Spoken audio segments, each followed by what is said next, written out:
Dans cette vidéo, je vais vous parler des 5 meilleurs mastering limiteurs, les 5 meilleurs limiteurs de mastering. On va les comparer en direct, on va voir lequel sonne le mieux.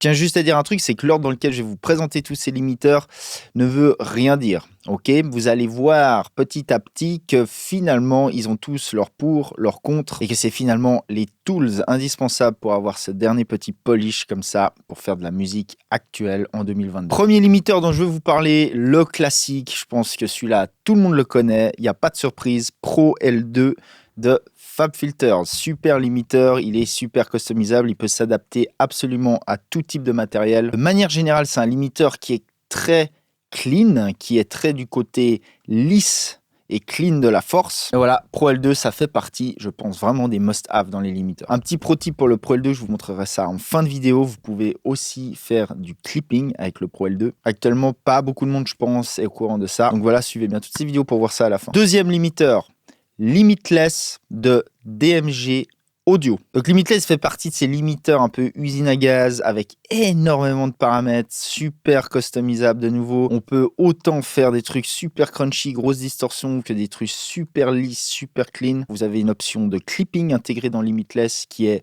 ceci dit, un des meilleurs clippers du marché. Donc, méga hit ce limiteur. Troisième limiteur dont je vais vous parler, c'est le Invisible Limiteur G2 de AOM. Celui-là, il est plus simple à utiliser. Il a un peu moins de paramètres. On peut un peu moins rentrer sur le capot, mais il fonctionne très très bien. C'est de manière générale un super limiteur qui est pas nouveau, mais qui a absolument rien à envier à tous les autres limiteurs actuels du marché. On peut faire du méga oversampling avec ce plugin. Il a aussi un mode clipping. Donc, de nouveau, vous pouvez avoir toute la palette de couleurs de son avec. Clean, distordu et tous les entre-deux. Si votre but c'est de progresser et d'apprendre dans tout ce qui est sound design, mixage, mastering, production de musique, vous pouvez commencer dès maintenant en vous abonnant à cette chaîne. Je vous promets que vous ne serez pas déçus. Quatrième limiteur dont je vais vous parler, c'est évidemment Ozone 9. Donc le Maximizer dans Ozone 9, c'est un des gros standards en limiting en 2022. Ça reste un des indétrônés. Je pense qu'il a même limite sa place dans le top 3 celui-là. On a le choix de plusieurs algorithmes du plus clean au plus distordu. On peut faire du clipping et c'est je pense un des plus utilisés de manière générale. Cinquième limiteur dont je vais vous parler, celui-là, il est tout récent, tout neuf, c'est Smart Limit de Sonible. C'est un super limiteur, non pas parce qu'il fait du true peak, limiting et compagnie. Personnellement, j'aime vraiment le son qu'il a. Vous avez pas mal de sons aussi quant à la couleur que vous pouvez amener. Vous pouvez saturer avec ce plugin, vous pouvez changer un petit peu la balance tonale. Et c'est aussi un super plugin pour amener une espèce de patine, cette espèce d'effet radio ready comme ça, très lisse. Il a vraiment ce truc qui sonne bien, quoi, tout simplement. Donc voilà, ça c'est vraiment pour moi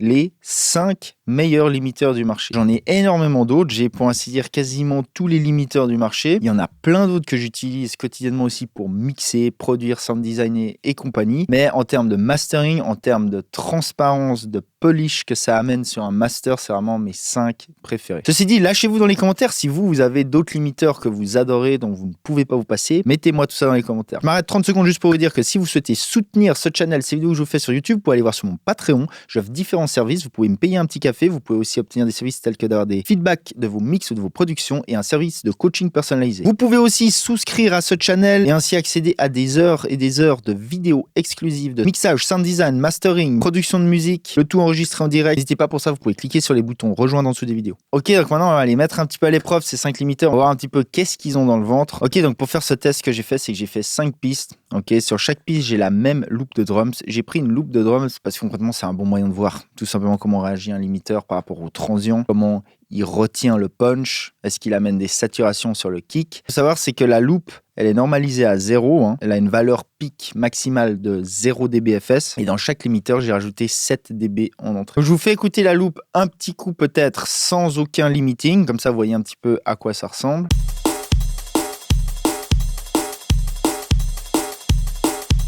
Donc, on commence avec le Pro L2, c'est parti.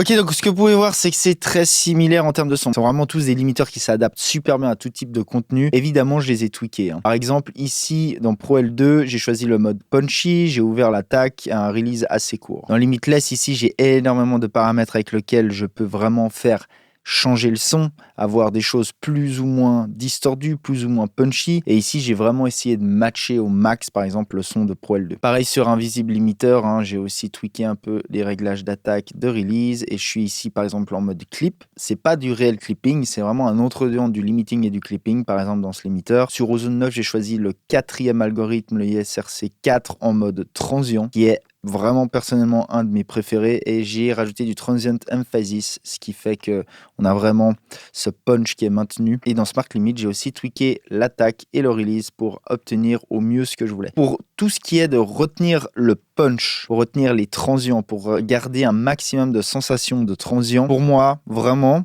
c'est Ozone 9 qui l'emporte. Concentrez-vous vraiment sur la snare. On fait vite une petite comparaison.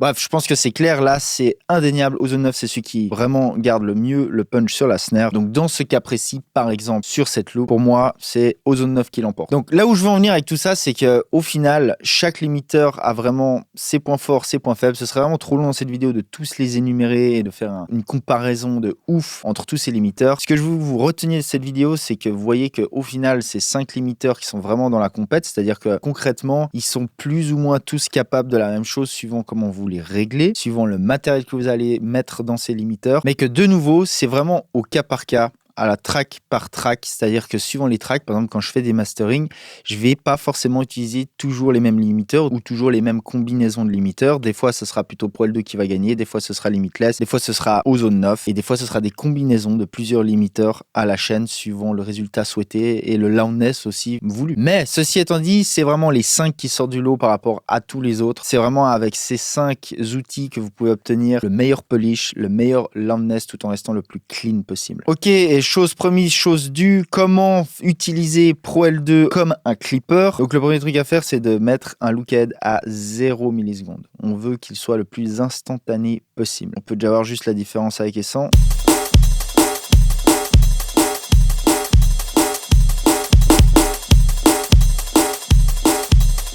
Déjà, vous pouvez voir que ça fait beaucoup sur l'attaque. Dès qu'on le met à 0, on retrouve tout de suite le punch. Pourquoi? Parce que du coup, il devient plus crunchy et beaucoup moins lisse, comme on dit. Ensuite, deuxième étape, c'est de mettre le release à 0. Parce que concrètement, avec un look ahead à 0 et un release à 0, c'est plus un limiteur, mais ça devient un clipper.